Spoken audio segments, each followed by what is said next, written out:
5 leçons sur la psychanalyse de Sigmund Freud. Voyons maintenant ce que les procédés techniques que je viens de décrire nous ont appris sur les complexes pathogènes et les désirs refoulés des névrosés. La première découverte à laquelle la psychanalyse nous conduit, c'est que régulièrement, les symptômes morbides se trouvent liés à la vie amoureuse du malade. Elle nous montre que les désirs pathogènes sont de la nature des composantes érotiques et nous obligent à considérer les troubles de la vie sexuelle comme une des causes les plus importantes de la maladie. Je sais que l'on n'accepte pas volontiers cette opinion.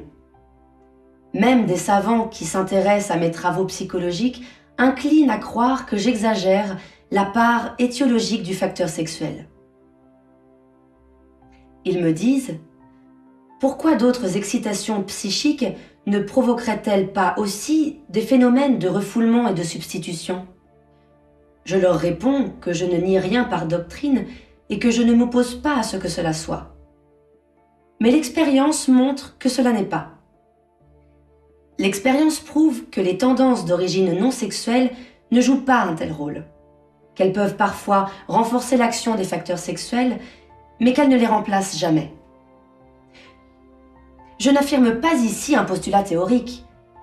Lorsqu'en 1895, je publiais avec le docteur J. Breuer nos études sur l'hystérie, je ne professais pas encore cette opinion.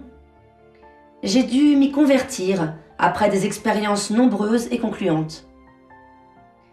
Mes amis et mes partisans les plus fidèles ont commencé par se montrer parfaitement incrédules à cet égard, jusqu'à ce que leurs expériences analytiques les aient convaincus.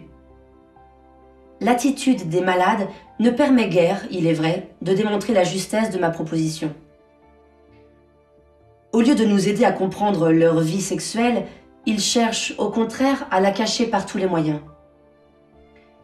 Les hommes, en général, ne sont pas sincères dans ce domaine. Ils ne se montrent pas tels qu'ils sont. Ils portent un épais manteau de mensonges pour se couvrir, comme s'il faisait mauvais temps dans le monde de la sensualité. Et ils n'ont pas tort, le soleil et le vent ne sont guère favorables à l'activité sexuelle dans notre société.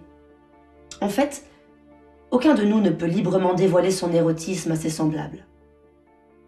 Mais lorsque les malades ont commencé à s'habituer au traitement psychanalytique, lorsqu'ils s'y sentent à l'aise, ils jettent bas leur manteau mensonger et alors seulement, ils peuvent se faire une opinion sur la question qui nous occupe.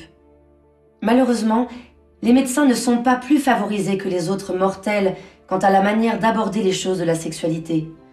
Et beaucoup d'entre eux subissent l'attitude, faite à la fois de pruderie et de lubricité, qui est la plus répandue parmi les hommes dits cultivés.